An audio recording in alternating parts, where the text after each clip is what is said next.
confused. Oh, it's okay. Well, it's our job to confuse people. So, so good to see you. Can you see us? Where are we? No. Oh, okay. It's coming in now. There it is. There you are. Okay. Hey, So let me move the screen a little bit. okay, sure. Well, Nalo, before we start the formal interview, I just want to say, hey. Oops. Oh, is there something you need to turn off? It's going to be making that noise. I haven't seen you in so long. I know. It's been forever. How is David? He's doing well. He had 2 spine surgeries in 2 weeks. Oh. It was a miracle. Like, not a miracle, just a miracle of science. Okay. Minimally invasive surgery. Both times he walked out on his own steam, asked me to take him for a coffee, went home and never particularly lay down. So is the pain, I'm assuming it was pain, is it alleviating or alleviated? Not quite yet, and he's got pain from the surgeries. Oh. He has scoliosis, so his spine is doing yeah. this top and bottom. Oh. He says it feels different. He knows something's changed. All right. So the surgery Fingers was to crossed. correct the scoliosis?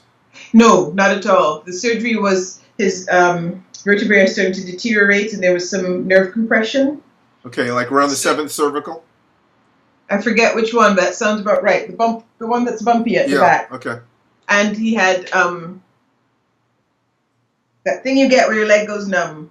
Oh. Not phlebitis. Oh, I know what you mean. Yeah. Just come out of 6 hours of teaching, so all my words are gone. Right. I have no excuse, but yeah, mine are gone too, but I know exactly what you're talking about. It's the same thing. He had a piece of bone sticking into the nerve. Oh. Well, I hope that the recovery will be speedy, and please give him our best. I will do, and he sends love to you both. Yeah, I know it's stressful to have to go through all that. Oh, yeah. And to watch. Yeah, that sense of helplessness of not being able to comfort someone that you love in that way. That can be a really taxing thing. It's been hard on you, hasn't it? It has been, and I can't really talk to him about it because that wouldn't be fair. Oh. But well, do you have resources, people that you can reach out to, and remember, caretakers need care too. Boy, do they! Oh my God, yes. And how are you guys doing? We're doing great. You need not worry about us. We've got. It's not that we don't have challenges. Life always has challenges. But I think you'd like to hear about good stuff. You'd like to know that all the world is not full of darkness and pain. And from that light, we still remember you and love you and care about you and are sending energy your way. Good energy your way. Energy to Nalo. It's so pathetic we live so close and yet so far, If we can teleport, we should be having coffee like once a week. But we should. It's not this quarter, but we should. I know. See, that's what I'm talking about. No, not this quarter. I agree with you. I'm at UCLA teaching one class, but we can Skype more often. Yeah, we really should. I mean, that's the fact is that the writer's life is lonely enough and painful enough as it is. We don't have to walk it totally alone. No. We're all alone in this together, as a friend of mine says. Yeah, absolutely. So we've got a television pilot over at Fox, and we're writing it, so it's not shot, but we just turned in a round of revisions based on the network notes. Ooh. And our producer said, "Great job. I'm going to send you some tweaks." So she liked it, and then we're going to have to see what the network thinks. But we've been getting paid. Yeah, we've been getting paid. Excellent. Yes, we've actually gotten paid. You ever watch House, MD, the television series? Okay, yeah. I call this series The Legend of Hell House, MD. It's basically about a woman who's a cardiac trauma surgeon who is descended from a line of psychic healers. And she can both diagnose and heal, but she has to conceal from the people that she works with how she's actually doing it. Yeah, she's sensitive to magic. It's based on the Gracetown stories from my collection. First third of the book where the town, where magic happens and it affects children. So it has like a Stranger Things energy because there are a lot of kids, a lot of flashbacks to kids, but also this doctor trying to find her power. Yeah, wonderful. And connect with the magic runs through the women in her family. Yeah, and so she left town when she was 10 and has no conscious knowledge of what it is that she is. And so it's starting to come back to her. So she came back to town to reconnect with that part of herself and becomes involved in things that have been going on there for generations. So it's a very rich world, and it's working in Hollywood. I say it's a lot like being a Persian rug merchant, where you show a rug and you watch the face of the customer and see when their pupils dilate. And that shows you that you've got their interest. So you find some way to amplify that thing that they wanted. So it's like threading a bunch of moving needles. You have to watch the room and be prepared to jazz and to improvise depending on what they want, because you're trying to synchronize with the people with the money. So I consider this practice. I've been around the block enough times that I know that at least in my experience, at some point all this comes to an end. Although we could get more than lucky. The timing is good if nothing else. We're with Lee Daniels. He's never read it, to be honest, but it's his company, so that's got to be helpful. So anyway, it's all that. So anyway, I don't want to spring this on you when we're recording, but I just wanted to remind you, of course, this great photo that David took. Yeah, and I wanted to show it during the interview. I'll have it on the presentation, but show it in the end. But just what that time evokes for you, if that's okay. Okay, sure. So let's kind of get started. Is there anything you wanted to communicate before we get started, dear? Okay. No. Okay, good. So we will be able to cut out the material just up until this time. So you still have it?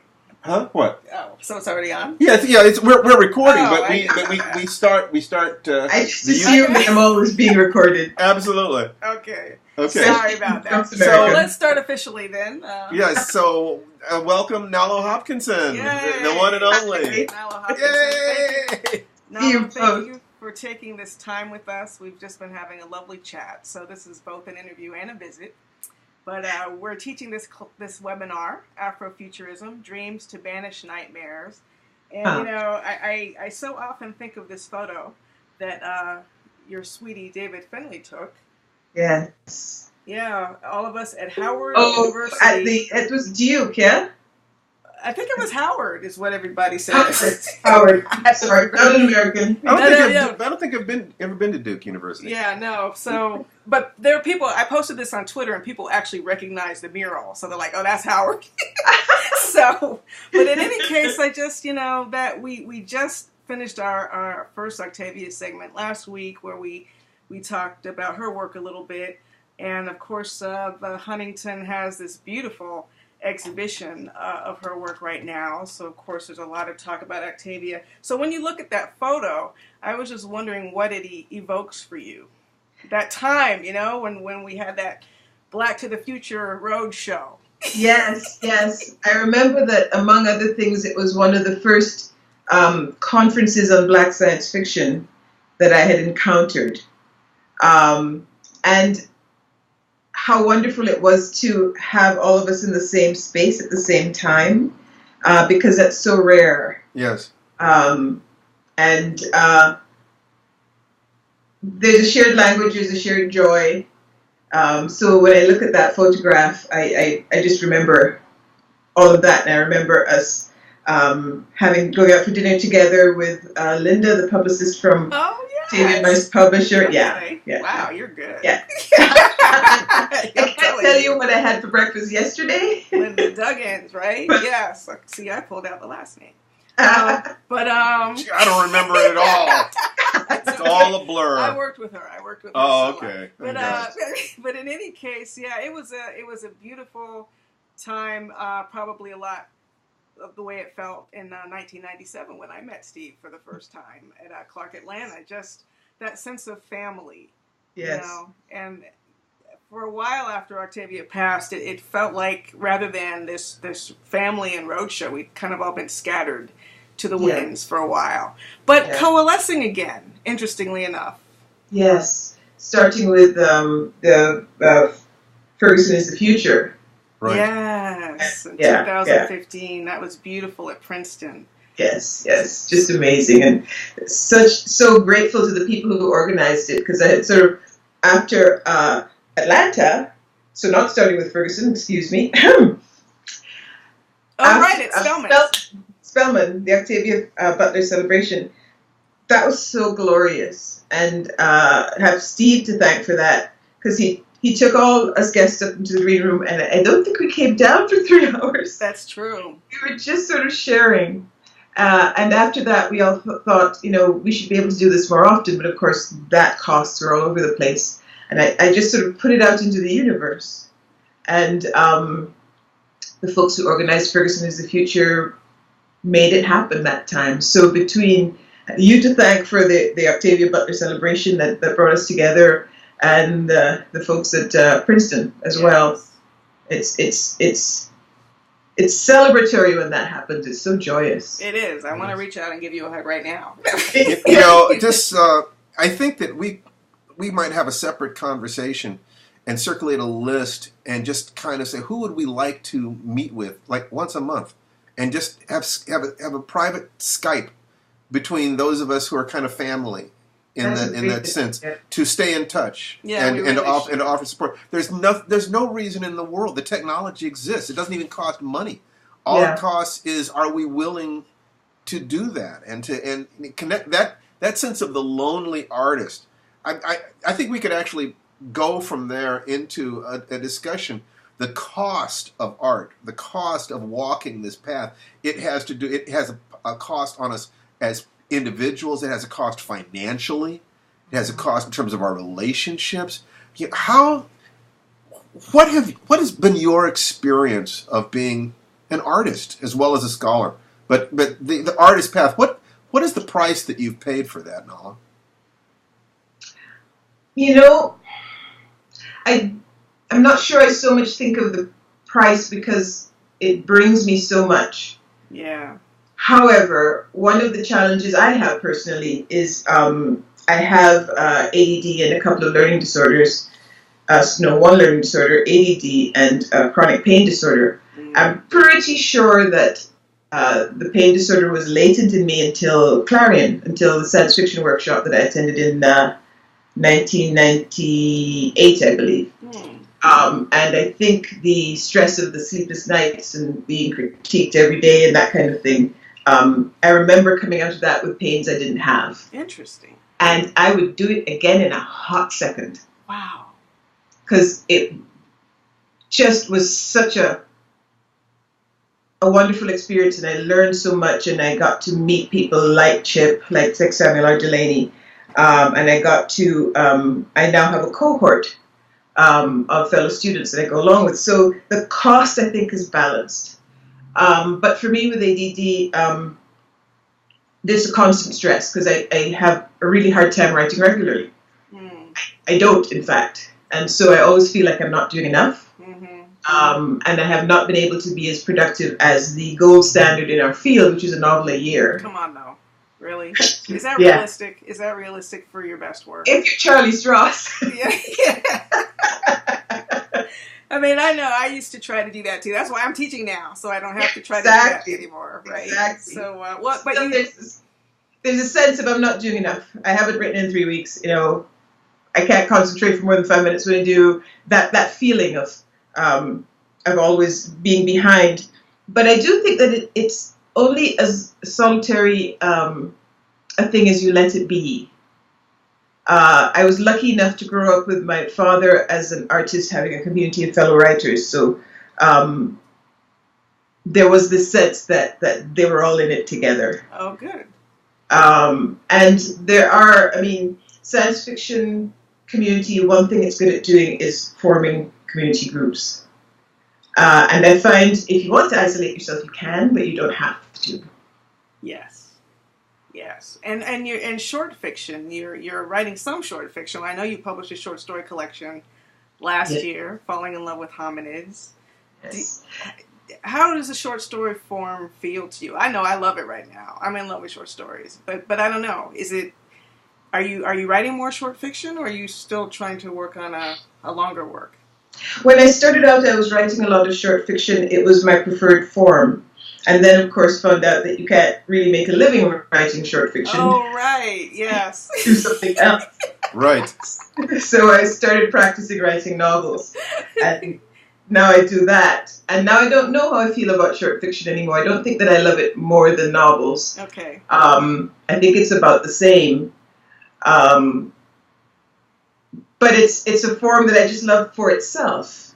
The way that a piece of short fiction is akin to a poem, where every word matters. It's this lovely little nugget of story that you get when enough of it works that it holds together. Would you discuss your writing process? How you approach it, how you approach those lovely little nuggets, those little gems.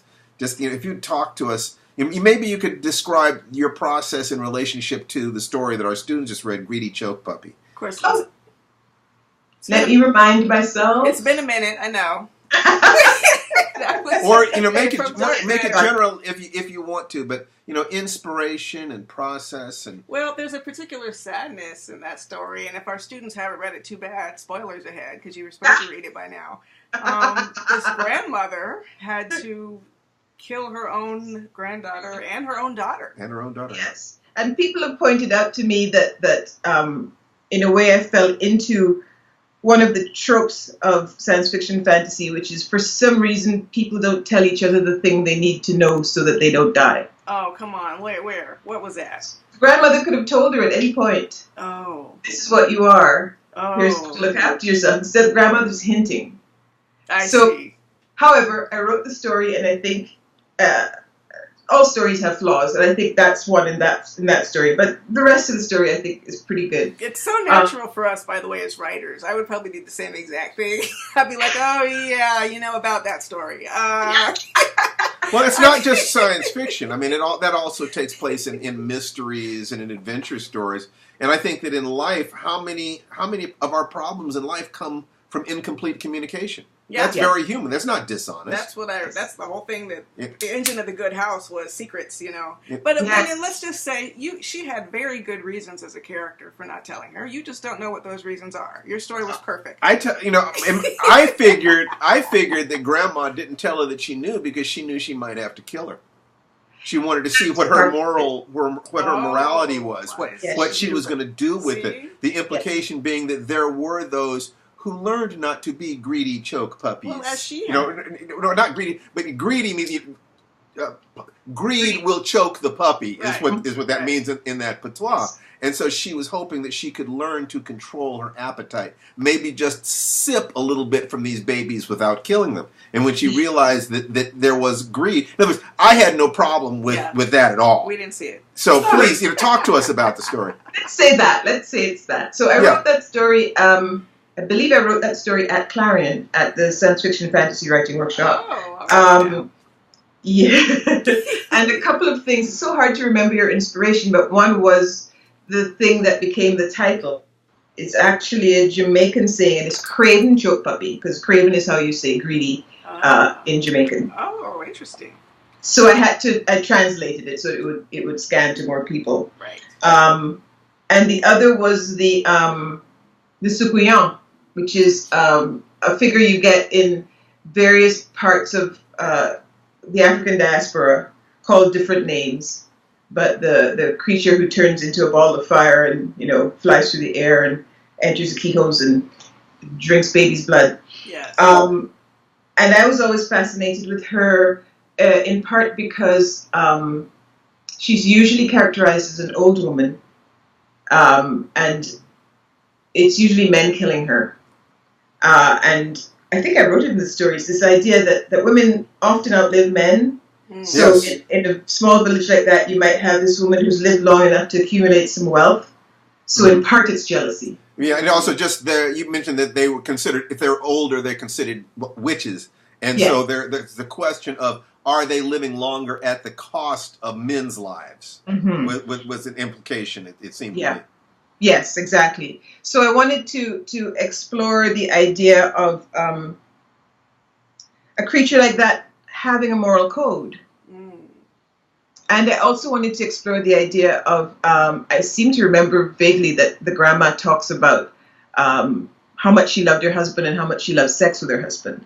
Okay. And you're not supposed to write that about old women. And I thought, no, it still happens. So, I mean, in a lot of ways, it's very representative of your work in using folklore and mythology, and I would say underrepresented folklore, in the canon, so to speak. Yes. How does that feed you, and what is it that you would like to feed us as the writer? Well, one of the things I get from folklore is that plot is difficult for me. So if you have a folktale, you already have a plot. Oh, sure. So when I first started doing this, I would sort of hang the story that I was writing on the bare bones plot. But then you have to do something different. You have to do a departure. And often what happens to me with folktales is that there's something that bugs me about the folktale. I was just teaching Diamonds and Toads to my own students, and the end of that story, the happy ending, is when the girl who has, jewels and coins falling from her lips, when she gets kicked out of her home, the prince comes by and sees her and asks why she's crying. And when she explains, it's right there in the story, he looks at all this money falling from her mouth and says, "Let's get married." You're a walking dowry. Yeah, it's a walking dowry, right. So for me, when I wrote a version of that story, I started with what happens after they get married, because I knew that was not a happily ever after. No, it was not. So often with folk tales, I'm picking on them. I'm saying, okay, so this old woman, I'm supposed to believe she's completely evil. Suppose she isn't. Mm-hmm. Or these folk tales, we're supposed to think of them as something of the past. What happens if I bring it into the present and her granddaughter is actually, a scholar and a young woman, and so it's partly using folk tales are this sort of burnished. They've been told over centuries and told and retold by different people, and everybody puts a little spin on it, and they become these sort of little perfect and imperfect gems. And I think folklore and fantasy is kind of what happens when you have ideas that are so complex and compressed and chunked that the only way you can tell them and be understood is to use fantasy, to use a fantastical meme. Yes. And I'm fascinated by that, like how much we understand. People who read my stories who don't know the tales still kind of know how folk tales work. Mm-hmm, mm-hmm. So even if they don't recognize the story, it's not important. Right. Most of that kind of writing is based upon European folktales. Hans Christian Andersen and Brothers Grimm and so forth. Where did you grow up? And you were hearing these stories in childhood, clearly. You were born in Jamaica. Born in Jamaica, lived in Jamaica, Trinidad, Guyana, the U.S., moved to Canada when I was 16, stayed there until about 6 years ago. I was hearing some of them, but that was because of Miss Lou. Louise Bennett Coverley was a poet and storyteller in Jamaica, one of the people who fought to have Jamaican recognized as a language with its own grammar and not just bad English. Okay. And she had a program where she told stories. It was a children's program, so I listened to that. But my mother also worked in libraries, and so I would borrow the stories and read. And my father was a Latin teacher in high school and a writer, and so he had the European classics, and he had, I believe there was a collection of Japanese folk tales, and they were at home, they were on our shelves, and on the shelves of friends. I've often thought that watching what's happening right now, the whole Afrofuturism movement finally seems to be taking off. There seem to be enough different writers that you can actually call it a movement, not just a few faces popping up here and there. So a number of things in my mind had to happen for that to be true. The culture had to, black people as a group had to mature to the point that we were creating not just school teachers, not just scholars, not just scientists, but artists as well. And because it's going to be a blend of understanding of either the sciences and the arts, in your particular case, probably more the social sciences, the anthropological sciences, the science of what you're talking about, cultural sigils, cultural compressions of wisdom into these forms. Yeah, it is. Complex equivalence. There are all these stories that get passed from generation to generation, and they're embodied. Like the Bible is nothing more than a fantastic amount of compressed wisdom gathered over thousands of years. But Americans were stripped of so much of that. They were told the mythologies of Europe rather than the mythologies of the diaspora. So people like you and Nnedi Okorafor, I think, are doing God's work, in terms of bringing these things back, saying this is what this part of it is. I'd like for you to comment on how much have you felt like an outsider in the sense that you were speaking of these other mythologies, this other way of looking at the world. To what degree has that been a positive or a negative thing in your career? Well, I don't know how to not feel like an outsider. I don't have anything against which to balance it. Partly because my family moved around so much. I was always entering school in a different country, halfway through with a cohort that had already established itself. And partly I think my brain's just wired that way. I really like being different. And so coming into science fiction, which I had been reading, since I was a girl in the public library on Tom Redcombe Avenue in Kingston, Jamaica, where my mother worked, coming into science fiction as a writer, I didn't know if I would get any understanding of what I was doing. But I had to take the chance because the stories were there. Yes. And found my first editor, Betsy Mitchell, who I love that woman. Yes, I love her too. And also found that science fiction community welcomed that first novel. Yes. And I realized, okay, we're actually a community that likes novelty. So for the people who weren't quite familiar, they liked that it was something new. That was Brown Girl in the Ring? Brown Girl in the Ring. Brown Girl in the Ring. The problem has been that it used to be that I could get two kinds of critique. And people are writing reviews. I could have somebody who knew Caribbean culture but not necessarily science fiction, or I could have a review from somebody who knew science fiction but not Caribbean culture. There's beginning to be more people who can either intuit the one when they don't have the other, or who actually know both. Somebody like Lisa Allen Agostini, who's from Trinidad, who's a writer in her own right, is a favorite reviewer amongst Caribbean science fiction writers because she gets us. So for a while there was this hunger to have the stories understood in their entirety. A lot of people see Caribbean and think, ooh, it's calypso and it's lying in the sun on the beach smoking weed.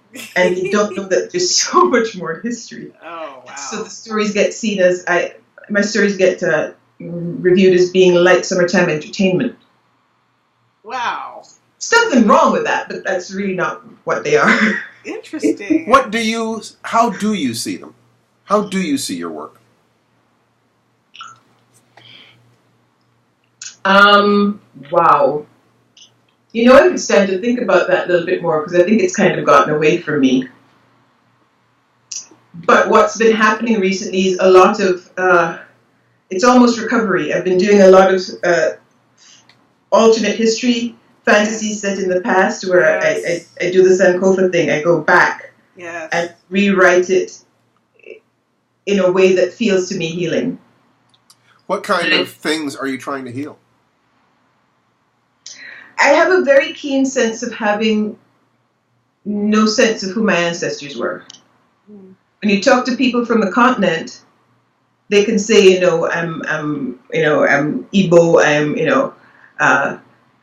this is my family. That was taken from us. So I can only go back a couple generations. So a sense of lost history. It doesn't drive me crazy. I am sanguine with it. But white people are often completely unaware of what was taken from us in that sense. that they literally will discuss being Irish or Jewish or German as if those are separate racial groups rather than different tribes. But black people are all just smushed together. Yes. And that sense of not knowing who your people were. Almost every white person I ever met knew where roughly in Europe their people came from, unless they were orphans. Mm-hmm. And almost no black people I know have ever known that. And that was what was so remarkable about Alex Haley's roots. Is for all practical purposes, he was the first black man who ever traced it back. And you'll notice how they tried to destroy him.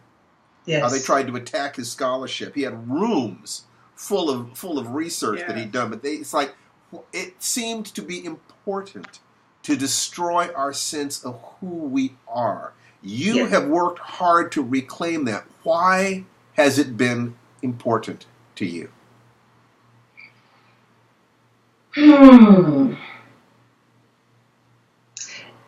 It's an odd thing because I'm not especially an active family person. I don't have children, have an extended family that I don't see very often.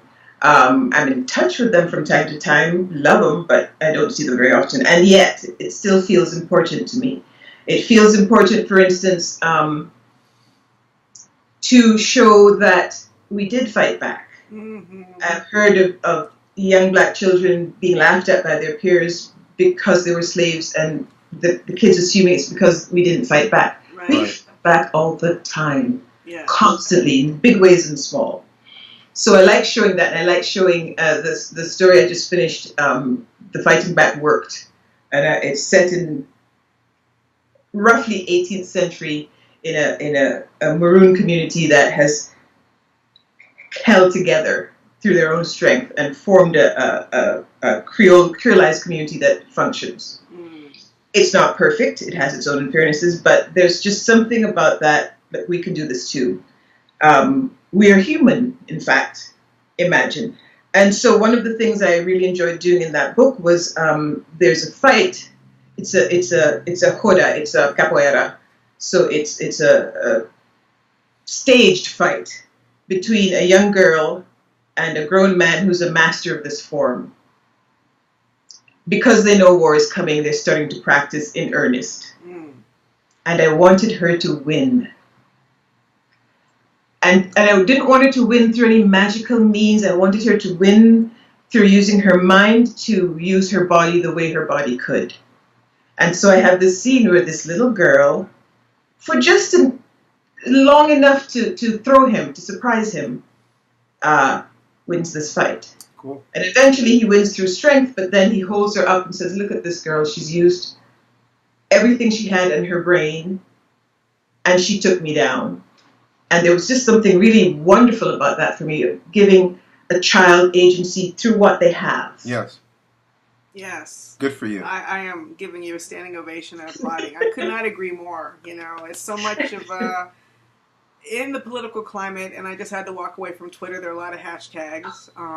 This poor young man, Jordan Edwards, shot in Texas, is bringing back Tamir Rice, which is bringing back Trayvon. I mean, it's just like, and I have a son who's 13. Yes, exactly. I think about you too often because of your son. I recently went to pick him up at the park, and my worst nightmare seemed to be in front of my eyes that he was with a huddle of kids talking to two police officers, and I'm like, oh my God.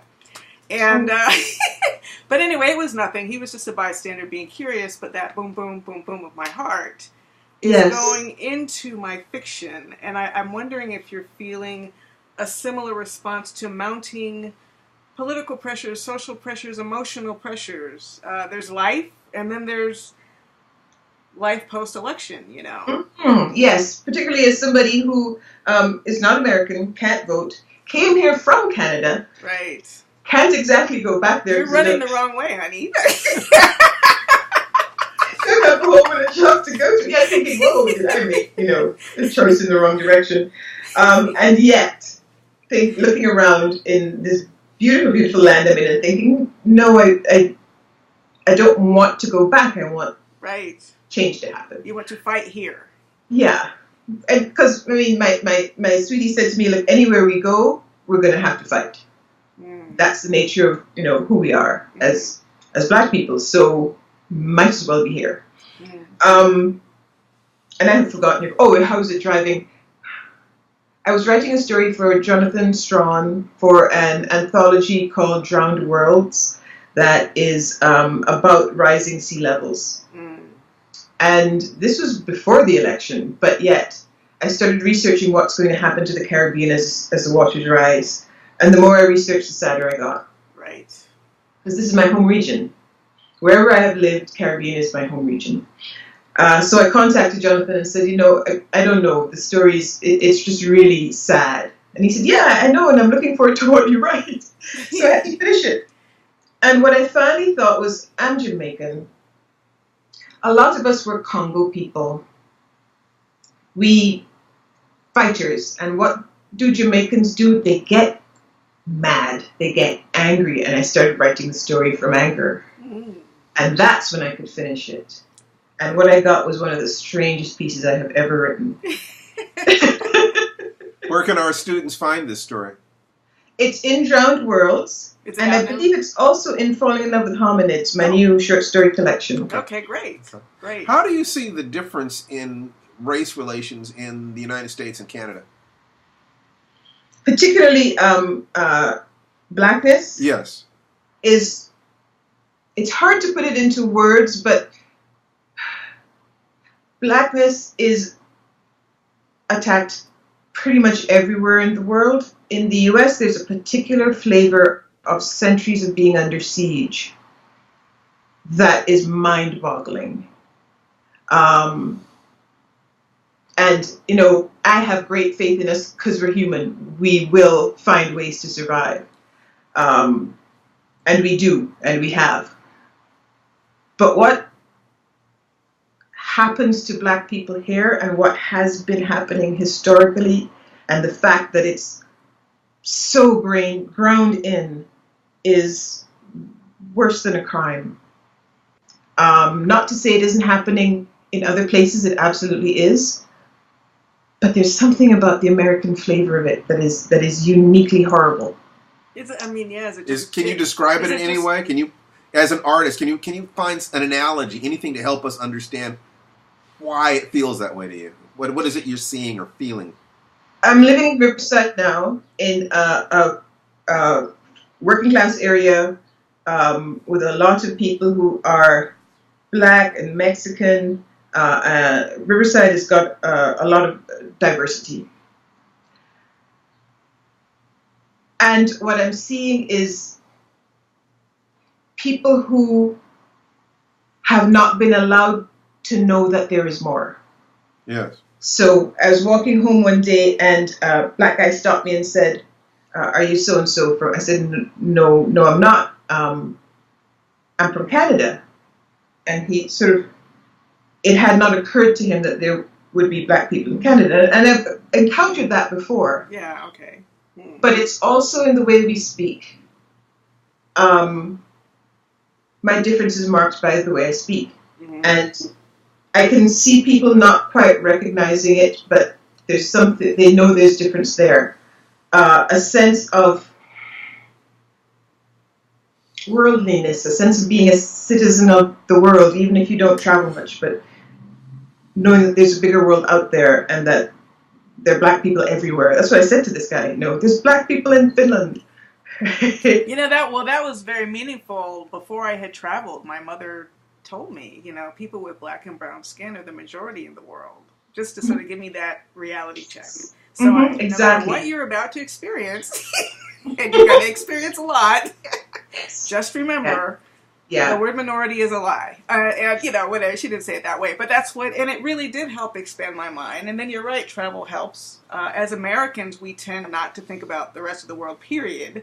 Mm-hmm. But when you've been exposed to so many generations of subjugation and poverty in a lot of cases, what opportunities do you have to get out and see the world, right? Or even dream to get out and see the world. So you're right, it would be much worse, just not even being aware that there's more. Yes. And that's a key line in a short story I just wrote. There is more than this. There is more than this. Yes, there is. And so one of the things I'm beginning to feel is my duty is I grew up in a family that was not wealthy, particularly at all, but we were let's say, middle class or intelligentsia. My dad was an artist, my mother worked in libraries.